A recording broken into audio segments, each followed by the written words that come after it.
Hello everyone and welcome back for another episode of Indie Impressions. My name is Nick and today we're checking out Puddle by Neko Entertainment. This is a fluid physics game with a bit of a Marble Madness twist, so I'm thinking like Vessel and Archer Maclean's Mercury, if you remember that game on the PSP. That actually, I think it got ported to PS2 later on. But I always thought that was a really cool game. And so the point of this one essentially is all you really do is you tilt the screen left and right, and you guide a puddle of fluid through a whole bunch of crazy environments. So the thing is, though, you should definitely check out a trailer on this game, regardless of if my video makes it look cool or not, because there is a huge amount of diverse stuff that goes on in this game that I'm just simply not going to be able to cover because, you know, it's like usually a 25 to 30 minute video, or at least that's what I could guess this is going to end up being. But I'm really psyched to play it. I'm not going to stick on the menu too long, but I do want to give a quick shout out to my buddy Psychedelic Eyeball, who's been playing this on his channel, who got me interested in the first place. And once I saw the trailer, and then I saw it was on a brief sale on Steam, I had to pick it up. It looked too cool to pass up. So I think the normal price is about $10. And from what I've seen, it looks very worth it. So let's start. Really cool presentation in general, too. It's got a nice art style to it. And like I said, it's extremely diverse. So, although you may see some pretty, average-looking stuff here, we're going to be getting into some wild, really inspired-looking stuff later on. Alright, so liquid coffee, particularity, none. Tilt the cup to free the coffee. That we can do. Alright, so we can start. We got our left and right triggers on our 360 controller. I believe you can also use, arrow keys also work as well. So let's tip the coffee and start things out. So I guess we want to keep it together as much as possible. I mean, that just seems like the natural thing to do. And the course is going to find its way, whether or not we're trying particularly hard. You know what else I would liken it to is LocoRoco. So that makes two PSP-based references in this video. That looks kind of wrong, to be honest with you. Interesting first impression. Hey, look, we're floating a bunch of turd-like structures through a pipe. Okay, so they're getting purified, turned into water as they pass through that kind of greasy-looking pipe area. So we're going to get a little scientific-looking breakdown. We got a gold medal there. That's good. I like that it's also the chocolate kind. I like that a lot, actually. Next level. Hardly had to do a single thing in there, but here we go. So wastewater. Liquid water evaporates in contact with fire. Water doesn't evaporate if you move quickly past heat sources. So this is where I think this game is really going to shine. You're not going to see a lot of other games that use actual material properties the way that this game does. Might even go so far as to compare it to something like Little Big Planet, only even further than that. So beyond just the fluid physics, there's also a number of things worth noting. I mean, we're going to see water freeze, we're going to see water evaporate, and we're manipulating the screen here so we can hit those two switches. Then we're going to go through this pipe and set things off in motion again. It is a very cool look to it. I mean, I'm not really sure what it is exactly that makes me so excited by it, but it's just, I don't know, it's a nice presentation. It's elegant. So we don't want to hit those heat sources for a very long time. So we're going to make sure everything turns and flows reasonably well together. And we don't want to expose too much of the water's surface area to the heat source. Uh-oh. Alright, what's this going to do? We're establishing back pressure here. And that's going to open up, and then what? It's going to make a bridge. Oh, geez, I got to make a jump over it? That's interesting. I think we can do this. I only mentioned Little Big Planet because I thought that the fire animation actually looked a little bit like that. Oh, geez. I just jumped all my water right into that fire. That did not work. Alright, well, I have barely enough to possibly finish the level, provided I don't screw it up a little bit more now. I guess I had to get the majority of it in one of the two sides there for it to open up. Not really seeing why you'd pick one side over the other. I mean, they both seem like they went about the same way through. What is this doing now? I need to go up. I'm following the arrows. I'm trying. Don't worry. I gotta get some momentum. Rock it back and forth a bit, and we should be able to slide our way up. Hopefully. There we go. That's some good momentum now. Oh yeah, there's a button there. That makes sense. I guess I didn't hit the button though. I guess we'll try it again. Curious to see what was up there anyway. Oh, nothing. It's a good game to use with analog triggers, actually, since you want a level of precision that you don't normally find with arrow keys. Alright, so that's going to give us a moment. Get all of our liquid together here, and then drop it through. And that should be enough, right? It just barely made it through.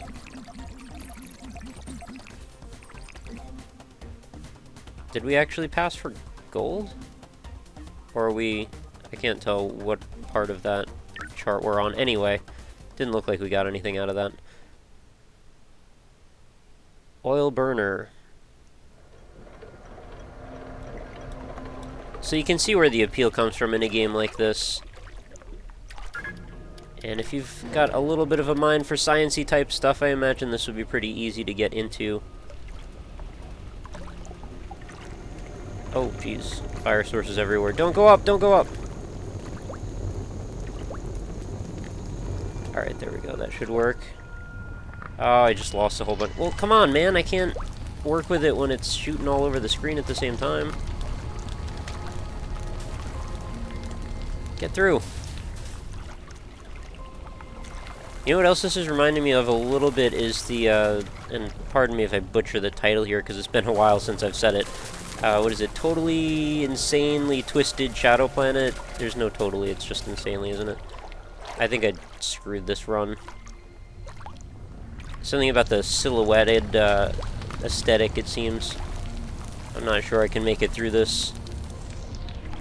A similar feeling of desperation as when you're playing LocoRoco, so I guess that one seems pretty appropriate. Is that the exit? Wow. I guess I barely made it.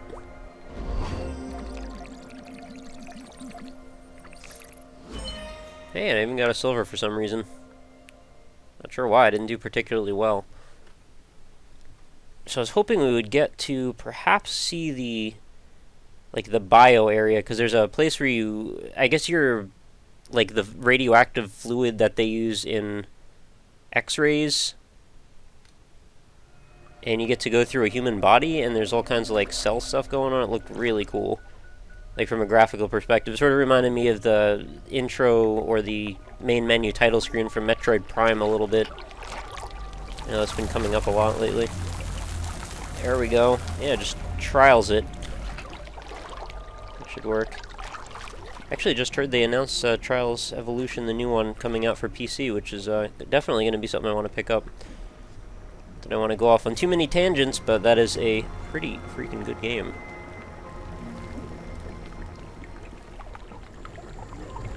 There we go. I'm mentioning all my YouTube buddies in this one, apparently. I said barely before, I said tangents, I said psychedelic eyeball, although that reference I actually intended to make. Oh man, alright, well this is pretty easy. This one seems to be designed a little bit more in a forgiving manner. Alright, let's collect, get together here, regroup, form up. How do we feel about this liquid physics system as far as how it looks? Well, to be honest, it's a little simplistic and cartoony. But at the same time, I'm not so worried about it. I mean, it's not that it needs to look particularly good. As long as it plays well, it feels right. I would say this feels a lot more like some sort of jelly than it does water. But that's a really common problem when it comes to really almost any game that I could think of. I'm sure I've hardly ever seen a game that I was like, man, they really nailed the water spot on in this one. I thought Skyrim looked pretty good, but it also wasn't really trying to make water that was, you know, particulate like this. Oh, there we go. That's a pretty good haul at the end. Skyrim's main concern was just making it look nice and picturesque in the environment. Oh yeah, okay. I get how this is working. I don't know why. I wasn't really paying attention to this shining, glowing point on the map, or the graph there. I'm thinking we should be nearing the end of the first act. I'm not sure what we're naming them. I guess act seems right. Strange how we started with coffee and then it's just been water ever since. I guess the coffee was just a ruse to get us to convert our material to water very quickly. I like how everything's set up in a way that it seems like you're sort of maneuvering through a Rube Goldberg machine, in a way. Oh man, I can't let the water collect like that. It's a weird type of puzzle, though, because I really don't know how you're supposed to be expected to do better at it. I mean, it's just one of those things you just get lucky sometimes. I mean, I guess if you really knew the course, I don't know what the camera's doing now. Have I just lost that entire chunk? I guess I have. Gotta keep it together.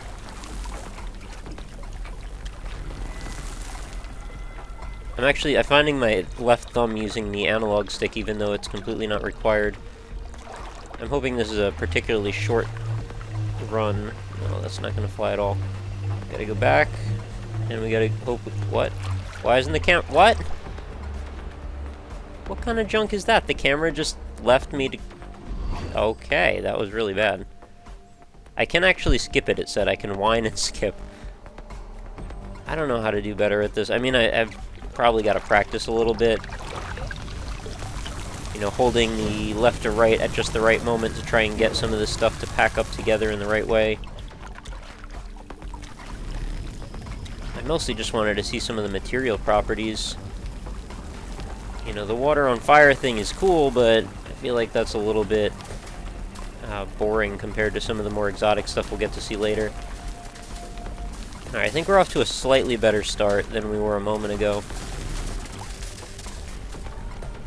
I'd love to see some actual mercury in this, since this is sort of like the material property I would actually expect mercury to have.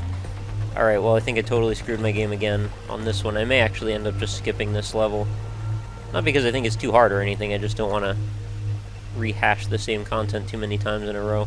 I'm not sure that I'm able to climb that wall without a longer run-up. Yeah, I'm not sure about that. Alright, let's go...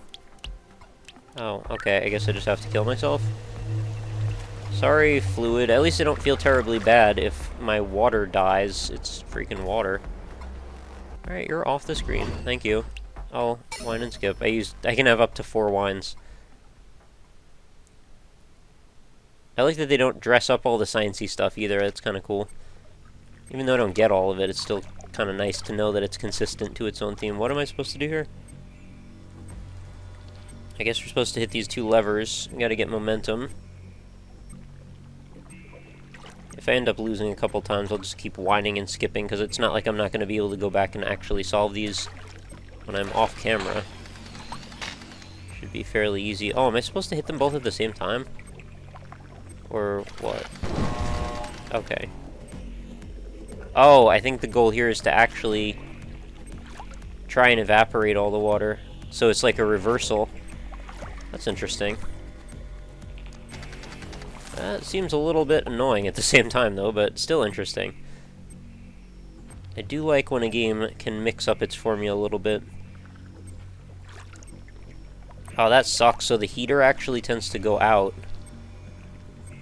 which will make for some pretty boring gameplay here, because all we're doing is we're going left and then right and then left and then right, and then we try to get some momentum, and then we try to get it to land in the middle, and then the stove thing will turn off. Alright, that was a little better. And it looks like I've got to get all of it through already. So lame. This is not exactly an action-packed moment. I feel like I'm playing Uniracers on the SNES right now, on one of those trick courses. The hint that nobody seemed to know, you could beat all of those things by just doing headstands and bounces. You just jump in the air, flip on your top, and then hold down Y. Or X, I guess it was on the SNES controller. Switch them with the 360 controller, I mean. Anyway, I'm sure you're probably not watching this Puddle video to get tips on an SNES game from probably over 10 years ago at this point. I'm not sure when Uniracers came out. But I felt like I should probably mention it just because it seemed pretty freaking similar. Any day now. I don't know why I'm trying to get it through the pipe when really all I should be worried about is how I'm going to get this other lever. Am I just spectacularly bad at this? Is there like some trick I'm missing? I feel like the game was not really one that you'd need much tutorializing for. Yeah, just all of you go in there. That was one of the better ones so far. Got some slightly dramatic music playing now. Don't you agree, though? The production value seems quite nice on this game. Substantially higher than I would have expected for a $10 game. I mean, not like there's really a way to quantize exactly what money is worth what production value. I mean, that's a completely subjective and nebulous thing to try and assert, but still, sometimes you just sort of have a frame of reference when it comes to what you might think you'd get out of a $10 game. I don't know, I feel like this goes beyond it. Oh, that one would have worked. Alright, maybe this time I'll get it. Flip it. Get in there. Oh, did I break it? Did I win? I guess I won. And I got an achievement. Water course absorbed. I have to say I was a little disappointed. The first thing that happened when I started up the game. Instant achievement for starting the game. That is not called an achievement. That is called starting the game. That's like, hey, you gave us money. Here you go. Pad your Steam gamer score. I don't really care about that. I mean, getting achievements is fun and all, but, you know, make me have a reason to get them, not just give them to me. So we're gonna do Weed Killer now? Well, this is certainly unexpected. Alright, so I gotta use this sodium chlorate to set off the sprinkler systems. Oh, this should be interesting. See, I like this because it uses physics for all kinds of stuff. Oh, but I screwed my chances there. Let's retry that. Alright, so I gotta get a little momentum, but I can't do it too hard either. Alright, so I want to try and keep the screen roughly going at the same speed. Now I've shifted the whole bucket over. No, it's fine. I think I got this. One more turn and we should be alright. There we go. Because I think after this happens, I don't have to worry so much about the bucket, right? Or I do? Crap. So I guess we've got a variety of different sort of physics exercises to do in this game. And I'm pretty sure it's going to stay diverse and a little bit unexpected throughout the majority. At least if the trailer is any indication. Again, I want to encourage you to go watch that if you have any interest in this so far. I mean, if you've stuck along this long, you probably are at least somewhat interested in it. And I mean, no guarantees, but... Alright, now what? Now stay. Wait for that thing to fill up. Alright, we're gonna be fine. This is just gonna peter out. And then we should get our, what, our weed killer? Oh no, I have to do it again? Alright, cool. It's quite a switch we had to set off there. New record. Well, I guess we can go back and do runs later on. So we're gonna do liquid weed killer. Dissolves on contact with sundews. Avoid extended contact with sundews. Bend the branches before advancing. So if you can hopefully see the pattern at this point, we're going to be assuming the role of a number of different liquids, all of which seem fairly interesting to me, and probably the least of which was the water. Oh, those sundews are awesome. I've seen those before. Or something like them, anyway. Okay, I should be able to... Yeah, there we go. So I could use that to eat away at some of the plant stuff. Oh, that's so cool. And now I'm tilting right so I don't get immediately blown up, and then left, but not too left. That was pretty left. Alright, fall. Cool. And I mostly kept it together. Let's reform up over here. Crap, can't do it. I don't know where's okay to stand. I guess over here now. Is this where I want to be, or I want to keep going down, I guess. Alright, keep bending the branches. Oh no! We want to go in that knot in the tree there. One thing, complaint-wise, I have to say, camera a little awkward. You're really going to have to consider scaling out as a pretty serious thing when my fluid starts to get broken up like that. It seems like they really want to penalize you as much as possible. I mean, I didn't even get that last drop in there, and it's already calculating my score. You can see it at the top of the screen right now.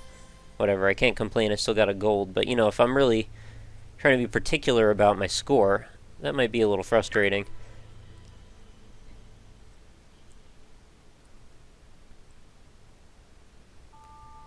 So, before we go any further, I want to go back out to the main menu and just check where it looks like we are. Alright, so you can see there's a ton of different areas to do. Watercourse, Nursery are the only ones unlocked, and then we're going to get 1, 2, 3, 4, 5, 6 more areas after that. And you saw the rough length of the watercourse. You know, that's a bunch of levels. For $10, seems like a pretty good deal to me. There's also something up here called a laboratory, which I don't know what exactly that is. Maybe you can set up your own courses, which is pretty freaking awesome, actually. I'm pretty sure that is what that is, actually. Yeah, you see it just shot a bunch of water, and then, I don't know, I guess you can set up objects and play with the stuff. So, seems cool to me. Leaderboards, pretty self-explanatory, and of course I didn't go through the options at the beginning, but there's nothing really particularly earth-shattering here. It's all standard stuff. So, I mean, I guess we'll just wrap up Puddle at this point. You're just gonna have to take my word for it. This one looks freaking awesome as you get further into the game. Pretty sure the more you play it, the more interesting it's gonna get. I guess, if I remember to, I'll link the trailer for the game, as well as, of course, the Steam purchase page, which will have the trailer on it. So actually scratch that, I'll just link the Steam purchase page, then you'll see the trailer there. And check out some of the other environments, it looks really wild. And that is going to pretty much do it for today's episode. Thank you so much for watching. I hope you enjoyed this little look at Puddle. I think it's a game that really deserves a little bit more coverage than it's been getting. And really nice production value, pretty playable, pretty accessible. Maybe a few little hitches here and there, but nothing worth really making a big deal about. This is definitely worth the $10 in my opinion. So give it a try. Try it out. Let me know what you think if this is your type of game. I know this isn't for everybody, but this is definitely the type of thing I do like to play occasionally. So I'm always happy to see when there's a new physics-y kind of race style. I would almost consider this a marble-style racing game. Something like if you've ever played Marble Blast Ultra, only this is like in a 2D format, side-scrolling. Which actually, Marble Blast was one of my favorites, man. I wish I got to play that one again. Actually, I think they took it down off the Xbox 360 Live Arcade. But if you were one of the few that got to grab it while it was there, it was a good time. It even had a crazy tacked-on multiplayer mode, which I have no idea about. I played it a bunch of times with some, like, really wacky Japanese guys that were just having the time of their lives on the other end. But anyway, that's kind of an aside. So, I hope you enjoyed this one. As always, remember to head on over to the website. I'll give you the abridged plugs today. So, www.indie-impressions.com. Check out all the videos, old and new. Check out the stuff on Greenlight, free games, paid games, all the distribution methods. Facebook.com/IndieImpressions. Leave a like if you want to get every day's new video delivered right into your Facebook stream. And I do occasional status updates for, you know, stuff going on the show and contests, as well as, you know, each day's video. And if you have any comments, questions, suggestions, or criticisms, at RockLeeSmile on Twitter is the quickest way to grab me. I also have a contact form on the website, and take PMs via YouTube, Reddit, or Twitter. So that is going to do it. Thank you again for watching. Please come back again tomorrow for another awesome indie game, and I hope you enjoyed it. Have a lovely night, guys. Talk to you tomorrow.